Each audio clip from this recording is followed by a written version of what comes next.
লাল লাল ঝাল ঝাল আম। দেখেই তো লোভ লাগছে। রে আগমন হচ্ছে আমাদের বাড়িতে, এটা নতুন লোকের আগমন অনেক দিন পরে। হাই করে দাও দেখি একটু। বাবা গেছিল নিয়ে আসতে, নিয়ে চলে এলো দিদিকে। কি খাবার এনেছিস আমার জন্য? গালে ব্যথা, কিছু খেতে হবে না, ওষুধ খা। কেন রে, এতদিন পরে এসেছিস, কোনো খাবার নিয়ে আসিস নি আমার জন্য তুই? না, গালে ব্যথা ফুলেছে, আবার কি খাবার কি চাই, ওষুধ খা সেরে যাবে। এ বাবা, কি রে, ওষুধ খাবার কে নিয়ে আসে? তোমরাই বলো ওষুধ খাবার। আমার দিদি এই যে এক ব্যাগ আম এনেছে ওদের গাছের, মানে ওর কি হয় বেশ, ওর মামা শ্বশুরের আর ওদের একই গাছ, যাই হোক এরকম এক ব্যাগ আম এনেছে। আর কি এনেছে সেটা দেখাচ্ছি, তুই দেখাবি তো? কি এনেছিস? একটা টিফিন বক্সটা দেখা, কত সাইজ বড়টা দেখা।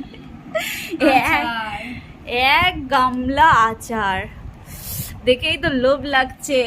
রে নাকি একটু খেলেই হয়, দেখে লোভ লাগছে। কে করে দিয়েছে? এটা মামি করে দিয়েছে। আচ্ছা, আর এই যে ব্যাগের মধ্যে আমগুলো ঢেলে দে, ঢেলে দে, ঢালবো এভাবে? ওই ব্যাগটার উপর ঢেলে দে।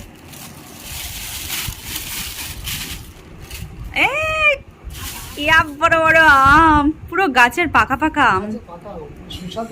হ্যাঁ,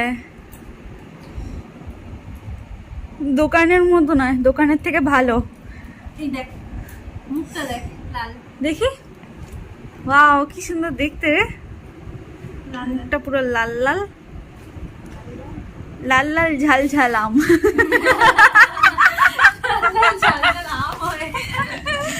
লাল লাল ঝাল ঝাল আম। আর আমার তো ফার্স্টে ওই আচারটা দেখে মনে হয়েছিল চিলি চিকেন, কারণ পুরো পুরো হচ্ছে চিলি চিকেনের মতোই দেখতে, দেখো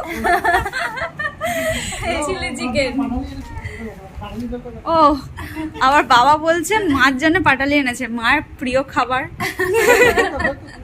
মার ফেভারিট, তাই তো?